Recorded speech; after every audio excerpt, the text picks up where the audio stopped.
মহিলারা নামাজে সালাম ফিরিয়ে একটি ছোট্ট দোয়া 7 বার পড়লে সংসারের সকল প্রয়োজন আল্লাহ পূরণ করে দিবেন।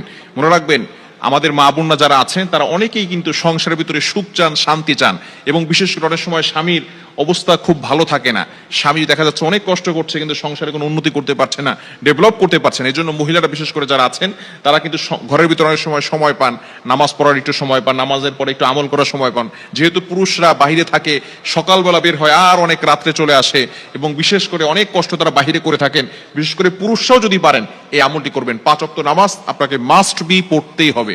যদি আপনি সংসারের ভিতরে সুখ চান, শান্তি চান এবং প্রয়োজন হাজতগুলো পূরণ করতে চান, তাহলে অবশ্যই 5 ওয়াক্ত নামাজ আপনাকে মাস্ট বি পড়তে হবে। নামাজ ছাড়া আপনি সংসারের ভিতরে কখনো কোশ্চিনকালেও আপনি কিন্তু সুখ এবং শান্তি আনতে পারবেন না। একটু বলেন তো, সুখের মালিক কে? হ্যাঁ, সুখের মালিক হচ্ছেন আল্লাহ। তো ওই আল্লাহকে আপনি অখুশি করে কখনো আপনার সংসারে সুখ আপনার সংসারে সুখ আনতে পারবেন না।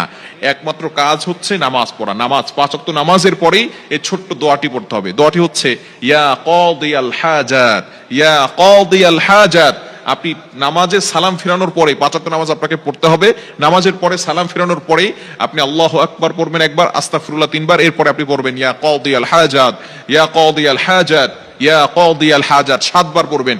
এভাবে যদি আপনি আমল করতে পারেন, ইনশাআল্লাহ আপনার ঘরে যত প্রয়োজন আছে, আপনি কেমন যেন আল্লাহ তাআলার কাছে প্রয়োজনের কথা বলতেছেন, যত প্রয়োজন আছে সকল প্রয়োজনগুলো আল্লাহ পাক রব্বুল আলামিন নিজে পূরণ করে দিবেন। বিশেষ করে নামাজের পরে দোয়া করলে দোয়াগুলো কবুল হয়। আমরা অনেকে দোয়া করতে চাই না, অনেকে আমল করতে চাই না। নামাজ পড়ার পরেই অনেকে আছে নামাজ পড়ার পরেই কিভাবে যত তাড়াতাড়ি মসজিদ থেকে বের হওয়া যায় এটা অনেকে করে। খবরদার, আপনি কিছু আমল করার চেষ্টা করবেন, ইনশাআল্লাহ আল্লাহ তাআলা সংসারের ভিতরে সুখ শান্তি বৃদ্ধি করে দিবেন, প্রয়োজনগুলো আল্লাহ তাআলা মিটিয়ে দিবেন। আমাদের অনেক প্রয়োজন আছে, অনেকে অভাবের ভিতরে আছেন, অনেকে কষ্টের ভিতরে আছেন, অনেকের ভিতরে সবকিছু আছে, টাকা পয়সা আছে, কিন্তু সমাজের ভিতরে, সংসারের ভিতরে শান্তি নেই।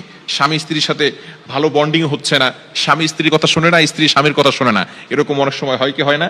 আপনি এই যে অভাবের ভিতরে আছেন, শান্তির অভাব, ঘরের ভিতরে শান্তি নাই, শান্তির প্রয়োজন, এই হাজতগুলোর জন্য আপনি আল্লাহর কাছে দোয়া করবেন, ইয়া কাদিয়াল হাজাত, ইয়া কাদিয়াল হাজাত। এখন যদি আপনি নামাজ না পড়ে যদি আমল করেন, তাহলে কিন্তু কাজ হবে না। অবশ্যই আপনি কোরআন দিয়ে আমল করবেন, নবীজি সাল্লাল্লাহু আলাইহি ওয়াসাল্লামের হাদিস অনুযায়ী আমল করবেন। অবশ্যই আপনাকে নামাজ পড়তে হবে।